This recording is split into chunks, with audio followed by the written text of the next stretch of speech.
नमस्कार, मैं हूं नान बाबू चौहान। उत्तर शक्ति चैनल के माध्यम से हम आपको दशहरा के पावन पूर्वक पर हार्दिक शुभकामना देता हूं। सभी उत्तर शक्ति पत्रकार हमारे मित्र जनों को हम उनको हार्दिक अभिनंदन करता हूं। आज राम और रावण का संग्राम हुआ, जिसमें रावण का वध हुआ और राम का विजय हुआ। अपने दिलों का रावण को आप भस्म कर दीजिए। अपने अंदर को अहंकार, क्रोध, मन, लोभ को त्याग कर राम के प्रीत वो भावना आप अपने दिलों में बसा लीजिए, क्योंकि आपके पास सत्य आपके साथ रहता है। असत्य आपको नुकसान करता है। जहाँ आपका सत्य है, जहाँ आपको कोई कुछ बिगाड़ नहीं सकता है। सत्य हमेशा विजय होता है और असत्य आपका नुकसान करता है, जैसे रावण का हुआ। इनका मानना है कि सच में पुरुषोत्तम भगवान कोई हुए नहीं थे, कभी पैदा नहीं हुए। लेकिन हम आपको आगे ले चलता हूँ, जहाँ पे जयपुर है। आपको उनके विषय में आपको कुछ बताना चाहता हूँ। माना जाता है कि मूल रामायण की रचना ऋषि वाल्मीकि द्वारा की गई थी। कई अन्य संतों और वेद पंडितों जैसे तुलसीदास, संत एकनाथ इत्यादि ने भी इसका अन्य संस्करणों में भी रचना की थी। भगवान राम के जिन वंशज से मिलवाने जा रहा हूँ आप लोग को, वो हमारे कैमरा से शूट नहीं हुआ है, ये अन्य चैनल से लिया है। आप लोग का हम दिखाता हूँ। लोग ये कहते हैं कि सिर्फ एक कल्पना से भरा हुआ नाम है। राम सिर्फ एक काल्पनिक किरदार है और इससे ज़्यादा कुछ नहीं। और जब आपने वो वंशावली जिसका आपने जिक्र किया, वो चीज़ें जो आपने दिखाई, उसके आधार पे तो ये लगता ही नहीं। उसमें मैंने सारे नाम देखे। उस आधार पे आप अब तक बहुत सारी चीज़ें बहुत वोकल नहीं रही हैं इसको लेके। आज चूँकि ये दिन है कि ये बताने का कि आप राम के वंशज हैं, उसके बारे में बताइए। जी बिल्कुल। मैं तो बचपन से ही सुनती आई हूँ कि हम मतलब सभी को, हम पूरे परिवार को ये जानकारी थी कि हम लोग कुश के वंशज हैं, जो राम जी के बेटे थे। और हमारा जो जी बिल्कुल, और हमारा जो हमारी जो वंशावली वहीं से हम लोग निकले हैं। और मेरे जो पिताजी थे वो 307वीं पीढ़ी थे और मैं 308 हूँ, और उसका पूरा प्रमाण हमारे पास है। कुश के वंश वाली कॉपी हाथ में जो दिख रहा है, टीवी स्क्रीन पर इसमें नाम लिखा है। पहला 60 नंबर पर राजा रख का नाम लिखा है। 61 नंबर पर राजा अज का नाम लिखा है। 62 नंबर पर राजा दशरथ का नाम लिखा है। 63 नंबर पर राजा राम का नाम लिखा है, जो राजा दशरथ के पुत्र थे। 64 नंबर पर राजा कुश का नाम लिखा है, जो बड़े पुत्र श्री राम के पुत्र थे। 289 नंबर पर राजा सवाई सिंह का नाम लिखा है। सवाई सिंह जयपुर को बसाया था और इसीलिए आज इस राजघराने को जयपुर राजघराना कहा जाता है। और उससे रिलेटेड और भी बहुत सारे मैन्यूस्क्रिप्ट्स और बहुत सारे ऐसे दस्तावेज भी हम लोगों के पास हैं।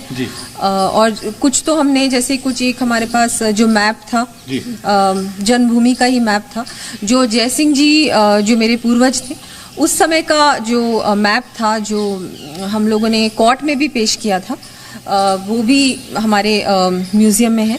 और बिल्कुल बचपन से ही सुनती आई हूँ और बहुत गर्व है मुझे।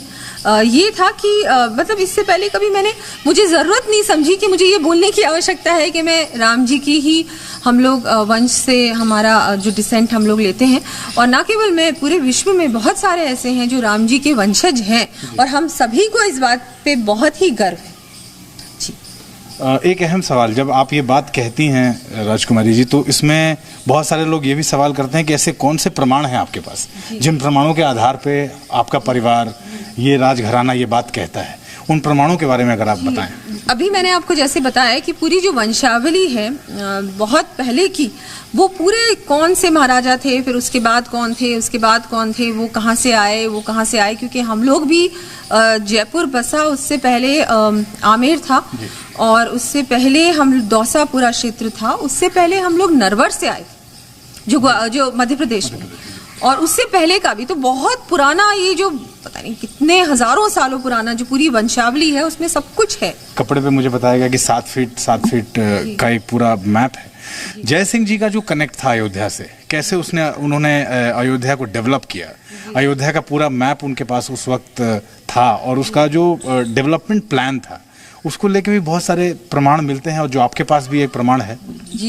जी बिल्कुल, ये 17th सेंचुरी 18th सेंचुरी का जो मैप है, इसमें क्या है कि जयसिंहपुरा इसको कहते थे, और जयसिंह जी ने इसको पूरी तरह से अपने उसमें ले लिया था, क्योंकि वो ऐसा समय था जब औरंगजेब बहुत सारे हमारे जो तीर्थ स्थान हैं और मंदिर हैं और हमारी जो मूर्तियां हैं उनको डिस्ट्रॉय कर रहे थे, डिस्ट्रक्शन चल रहा था।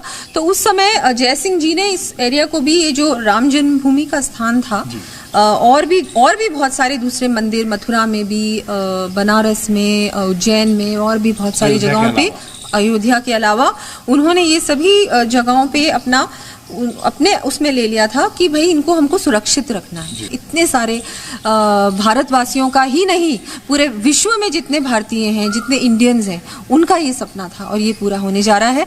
तो बहुत ही ज़्यादा गर्व का पल है ये, ऐसा क्षण है ये जिसको हम लोग सब बहुत ही इंतजार कर रहे थे कि कब ये होगा। तो ये होने जा रहा है, बहुत बड़ी, बहुत ऐतिहासिक समय है। कुछ लोग का मानना है कि भगवान राम फिल्मों के तरह काल्पनिक किरदार हैं, ये कभी पैदा नहीं हुए। श्री राम के माता पिता के विषय में सभी लोग जानते हैं, उनके भाइयों के विषय में जानते हैं, कुछ ही लोग जानते हैं उनके बहन के विषय में, जिनका नाम संतना था।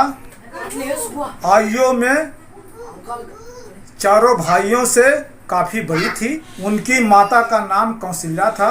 ऐसी मान्यता है कि एक बार अन्य देश के राजा रोम अपने पत्नी के साथ रोमपद और उनकी रानी बातचीत के दौरान राजा दशरथ एवं उनकी पत्नी कौशल्या माता शांता को इस तौर पे दिया था, राजा रोमपद को एवं वासनी को, कि माता पिता का कर्तव्य निभाना, उनका पालन पोषण करना, यही आधार पे उनको गोद दिया था। दशहरा के पावन पूर्वक पर हार्दिक शुभकामना। आज के ही दिन भगवान राम ने इसी दिन रावण का वध किया था, तथा देवी दुर्गा ने नवरात्रि एवं 10 दिन के युद्ध के उपरांत महिषासुर को मारा था। हमेशा असत्य पर सत्य की विजय होता है।